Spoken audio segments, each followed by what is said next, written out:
Good day again. This is Miss Jero, and now we're going to discuss about the labor and financial market. So first and foremost, when we talk about labor, it deals with manpower.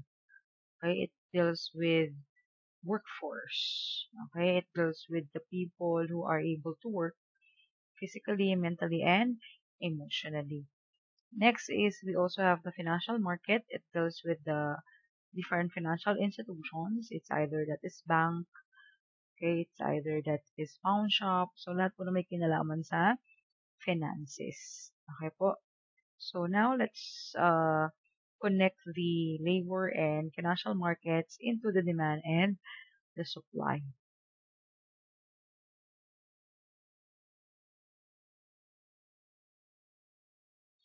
Alright, so in here, in this table, it represents the demand and supply at the work in the labor markets.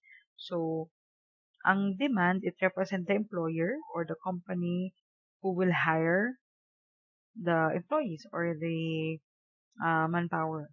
However, when it comes to supply, these are the willingness of employee or the possible employees to do a job. Okay, so obviously the factors that always need to consider is about the salary. Okay, so number one, and meron tayong demand. What if the what if the price or the salary will become high? So, si labor market o yung employer natin, somehow, no, mawawalan sila ng demand. Bakit? Kasi magpapasahod sila ng malaki eh. Okay? So, what will happen with our ship? So, automatically, it goes to down. Unti-unting mababa ang demand for employee. Okay? Next is that, and so lower salary. So, it's contrast. So, dahil konti lang or let's say, lower lang or mababa lang yung salary natin. So, sa labor market, tumataas yung kanyang demand. So, what will happen with our ship and labor? Okay, so it's going up. Alright, so the next is the supply.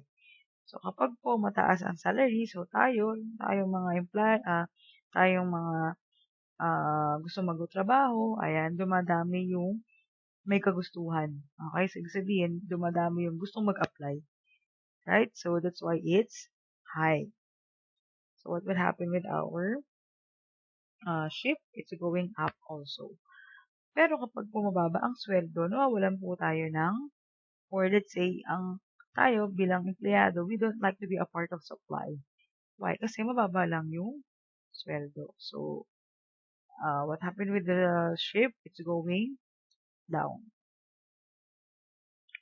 Other thing, these are the factors that the demand will shift, no? According to what kind of labor na magkakaroon tayo. So, next is the demand for output. So, po si employer, yan, kailangan niyang mag-produce ng napakadaming product. Tataas po yung demand niya for employees. So, what will happen with our shift? It's going up. Next naman is we have the education and training. So, we have the two things. If the employee are well-trained and educated workforce, automatically, tumataas po ang demand natin sa kanila. And our shift go to right. However, if the employees are not well-trained or educated workforce, so obviously, ang demand natin dyan ay bumababa. So, ang shift natin is going to the left. Next is we have technology. So, dahil nagkakaroon na tayo ng technology, unti-unting bumababa yung demand natin for manpower. So, what will happen with our ship is going to the left. Next, how about the numbers of companies? So, dumadami ang mga company na kung saan nangangailangan ng trabaho or trabahador. So, what will happen? It increase the demand for labor. So, the shift are going to the right. However, kapag kakonti lang or habang tumatagal, yung ibang businesses nagsasara because of different situation. So, what will happen? So, the companies will decrease, no? The number of companies will decrease. So, that means that somehow they need to lay off employees, bumababa yung demand nila sa empleyado. So, what happened with our shift? It's going to the left. Now, when it comes to our government regulation, nakadepende po ito. So, um, the government will comply with the regulation can increase or decrease the demand for labor at a given wages. Like for example, nowadays, diba, because of the pandemic, so si government, nagkaroon siya ng hiring. Nagkaroon siya ng hiring ng mga, tawag yan, contact tracer. So, tumaas yung demand for the contact tracer people. However, some of the people, no, we are afraid to have a COVID. So, ano nangyari with the supply? Medyo hindi mataas, mababa. So, yun yung mga factors na kung saan nagkakaroon tayo ng demand or supply with the labors according to the government regulation. And next naman, same thing with the price and availability of other inputs. So, always remember na hindi lang po empleyado yung pinaka-main ingredients natin to supply or to produce a product. We always need to think about the prices of our raw materials, availability of that. Okay, so in that sense, we can consider how many people that we need to get hired. Okay, so these are the factors again of how the demand will shift to the left or right. Next, how about the supply? Okay, so we have the three factors, number of workers and the required education. So number one is the number of workers. Okay, so dumadami ang. Alright, next is the factors that can shift supply. So we have three factors. Number one is the number of workers. Okay, then the next one is the required education, and the last is the government policy. So the first factor is the number of workers. So dito dahil dumadami ang population, dumadami yung number of people, dumadami rin yung tinatawag natin na possible numbers of workers. So what will happen with our ship? It's going to the right. Next, the required education. So habang tumatagal, no, here in the Philippines, lalong nagiging tight ang competition to get hired. Okay, so may mga uh, companies or may mga employer na kung saan they are very specific with the required education. So kapag po hindi natin na-meet yun, so what will happen? Okay, bumababa po yung supply ng ating labor. Alright, so like for example, ngayon hindi naman masyadong example, chemist, no? Hindi naman lahat kumukuha ng chemist. So, konti lang yung nagiging um, supply natin for labor. What else? Usually here in the Philippines, if we finish undergrad, sabing undergrad, may mga bachelor degree. If we finish that kind of degree, we stop because we think college is enough. But maybe some of the position, no, they have or they need to have a required education, like example, go to masters or doctorals or have a specific units in different kind of specialization. So, ang nangyayari dyan, dahil konti lang naman yung nag-avail ng higher education, so konti lang din yung nagiging supply. So, what will happen with our ship? It's going to the left. Next, the government policies. The government is to work rules that get or set high qualification for a certain job. So, government might offer subsidiary. So, ang um, nagiging role or nagiging factors ni government policy is that if uh, if he give or if the government support set or high standard or high qualification in a certain positions, yun, dun lang tayo nagkakaroon ng problem. Like, for example, nag-set siya ng high qualification, so hindi naman lahat kayang pumasa doon sa qualification na yun. So, ang nangyayari sa supply natin, bumababa. The other way around is the government might offer subsidiary. So, kailan po nagkakaroon ng subsidiary kapag po ang society or let's say education will not be able to produce manpower. So, ang ginagawa ni government para ma-sustain niya yung numbers of employees in a specific field, no, nagbibigay siya ng mga iba't ibang klaseng assistance.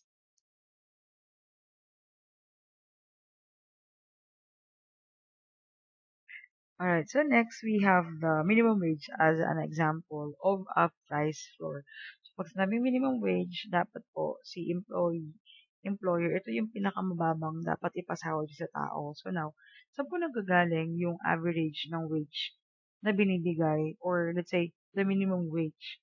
Okay, so it deals with how much the family need to survive in a daily basis.